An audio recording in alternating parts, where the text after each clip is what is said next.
Sa bawat krimen na ating mababalitaan, ang pare-parehas nating pinagdadasal na ending ay ang makamit ng mga biktima ang hustisya. Para sa marami, nagsisilbing closure at tulong para makamove on ang maparusahan ang nagkasala. Pero paano kung walang duda nga kung sino ang salarin? Subalit sa huli, siya ay napawalang sala pa rin. Ito ang mga kaso ni Tonda Ansley at Romisha Sims.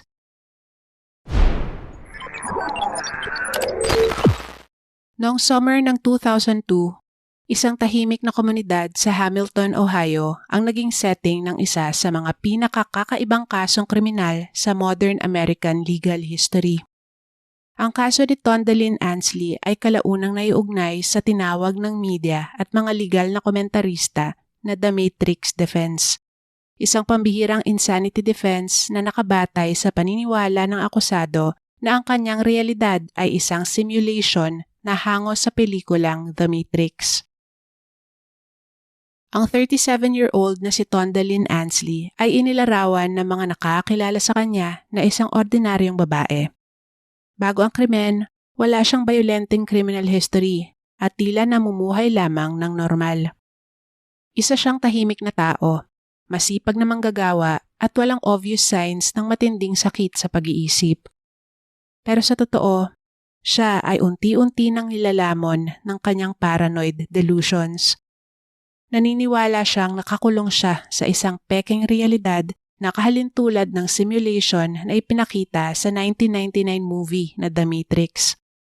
Ayon sa mga pahayag na kalaunang inilabas sa korte, naniwala siyang may mga taong nakapaligid sa kanya na bahagi ng isang sabwatan upang kontrolin, i-brainwash at kalaunan ay patayin siya.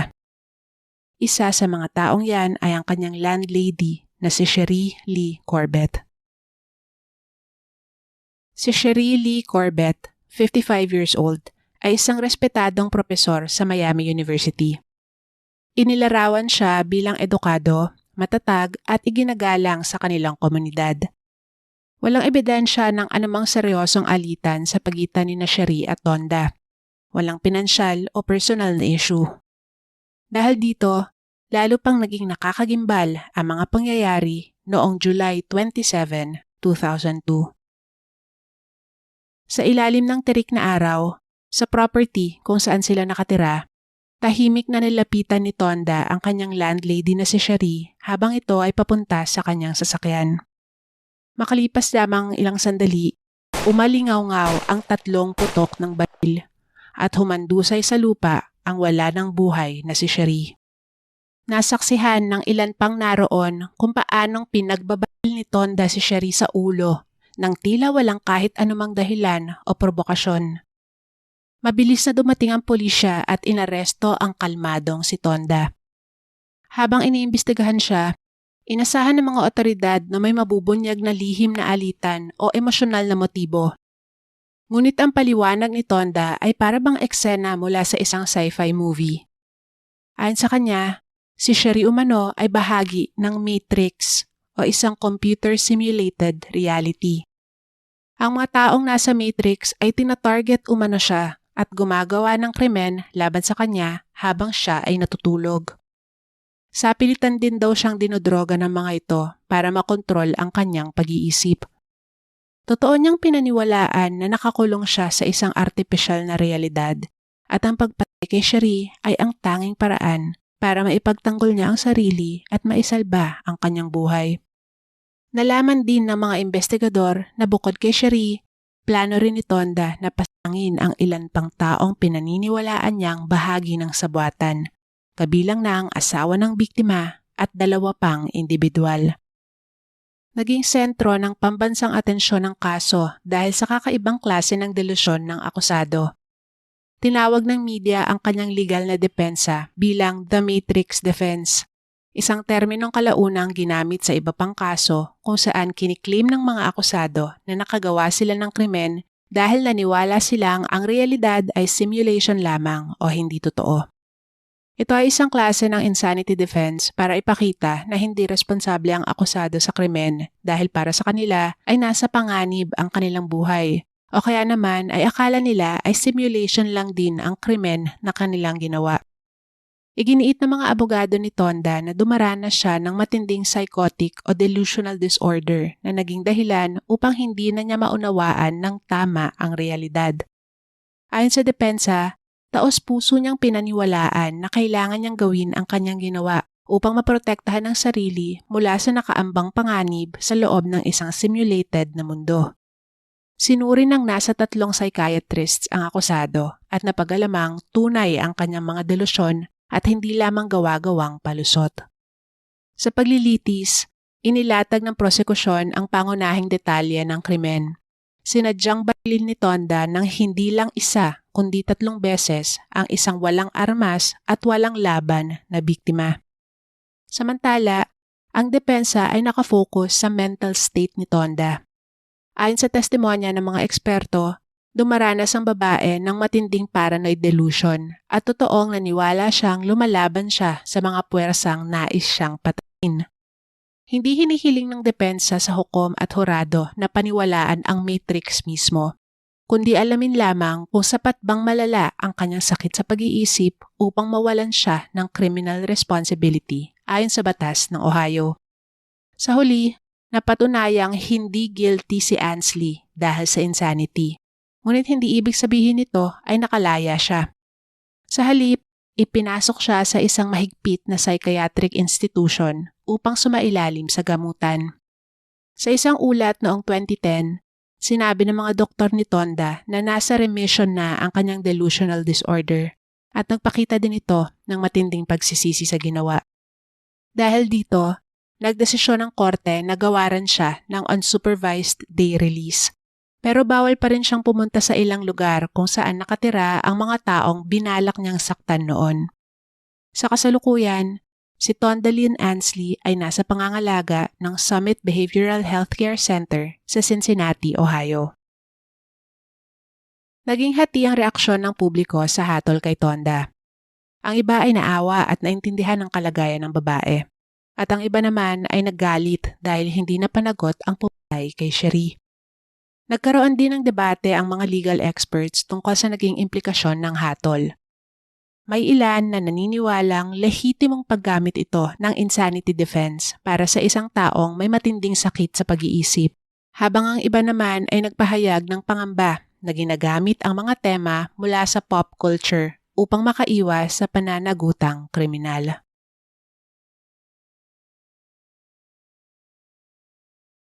Noong May 2015, naging saksi ang La Plata, Maryland sa isang nakapanlulumong trahedya na kinasangkutan ng isang ina at ng kanyang 3 taong gulang na anak.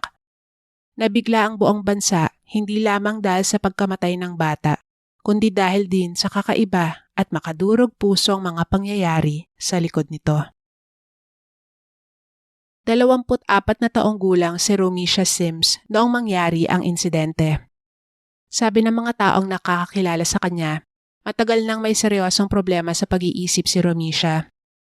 Ayon sa kanyang pamilya, nagkaroon siya ng mga episode ng kakaibang pag-uugali at mga simptomas ng schizophrenia o psychosis bago pa man ang nangyari.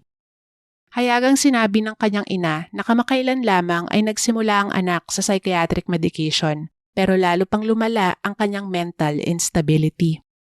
Ipinakita rin sa mga records ng korte at mga pahayag ng pamilya na matagal nang nagdudulot ng malaking problema sa kanyang buhay ang kanyang kondisyon.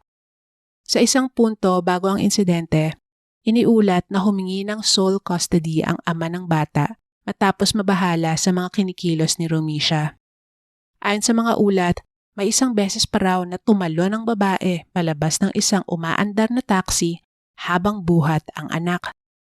Sa kabila ng mga pangyayaring ito, si Romisha pa rin ang nag-alaga sa kanyang anak sa mga linggo bago ito namatay. 3 taong gulang lamang si J.R. Lee noong 2015. Sa mga larawang inilabas ng kanyang pamilya, makikita ang isang nakangiting batang lalaki na may kulot na buhok at maningning na mga mata. Inilarawan siya bilang malambing na bata, masigla at labis na malapit sa kanyang ina. Walang kahit anong indikasyon na nakaranas ang bata ng pang-aabuso mula kay Romisha. Subalit kalaunan, ang kanyang pagkamatay ay naging isa sa pinakamasakit at emosyonal na child neglect cases sa kasaysayan ng Maryland. Noong May 20, 2015, dinala ni Romisha ang anak na si Jair sa isang playground sa loob ng Wills Memorial Park sa Charles County, Maryland. Ayon sa mga investigador, isinakay niya ang bata sa swing at nagsimulang itulak ito at hindi na siya tumigil. Nanatili si Romisha sa playground sa loob ng halos 48 hours, maghapon at magdamag, sa ulan at malamig na panahon, habang tuloy-tuloy na itinutulak si Jair sa swing. Napansin umano ng ilang saksi ang kakaibang sitwasyon matapos nilang makitang napakatagal na ng mag-ina sa parke, pero halos 2 araw na ang lumipas bago pa may tumawag sa mga otoridad. Pagdating ng mga pulis bandang alas 7 ng umaga noong May 22, 2015, natagpuan na nilang unresponsive ang 3-year-old na si Jair na nakasakay pa rin sa swing at naroon pa rin kasama niya ang inang si Romisha. Agad na napagtanto ng mga opisyal na wala na ang bata at agad nilang inaresto si Romisha. Naniniwala ang mga investigador na bago siya matagpuan, 8 hanggang 10 oras pang itinutulak sa swing ni Romisha ang wala ng buhay na katawan ng anak. Dahil sa hindi ito napakain at napainom ng maraming oras at na-expose din sa matinding lamig at ulan, dehydration at hypothermia umano ang ikinasawi ni Jair. Pagputok pa lang ng kaso, umikot na agad ang investigasyon sa mental state ni Romisha. Iginiit ng kanyang pamilya na malubha ang kanyang sakit sa pag-iisip at higit siyang nangangailangan ng gamutan kaysa parusa. Hayagang kwinestyon ng kanyang ina kung paano magagawa ng isang taong nasa matinong pag-iisip ang manatiling gising sa labas ng 2 araw habang walang tigil na tinutulak ang isang bata sa swing nang hindi natutulog, kumakain o nagpapahinga. Ayon sa mga abogado ng depensa, dumaranas si Romisha ng matinding psychotic break mula sa realidad. Iniugnay ang kanyang kondisyon sa schizophrenia at psychosis, bagamat hindi lahat ng detalye tungkol sa kanyang diagnosis ay isinapubliko. Ngunit para sa prosekusyon, anuman ang kanyang kondisyon, namatay si Jair dahil sa matinding kapabayaan. Kinasuhan si Romisha Sims ng involuntary manslaughter, first-degree child abuse at child neglect. Pinatawan siya ng korte ng $150,000 bond na naibigay naman ng kanyang pamilya kaya pansamantala siyang nakalaya. Inatasan din siyang sumailalim sa competency evaluations at psychiatric examinations.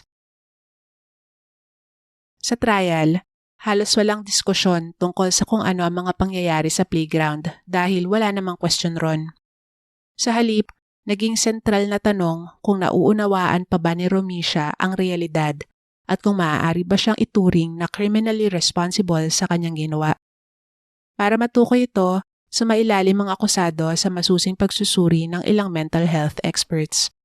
Nanatiling limitado ang inilabas na impormasyon tungkol sa naging pinal na resulta ng mga pagsusuri. Subalit na i-report na na-diagnose daw si Romisha na may schizophrenia at nakaranas ito ng matinding psychotic episode noong mga araw na naroon sila sa playground ng anak. Kalaunan, tinanggap ng babae ang isang Alford plea o yung pagtanggap na may sapat na ebidensya laban sa kanya pero hindi siya nagpi-plead ng guilty dahil nga sa kanyang mental state.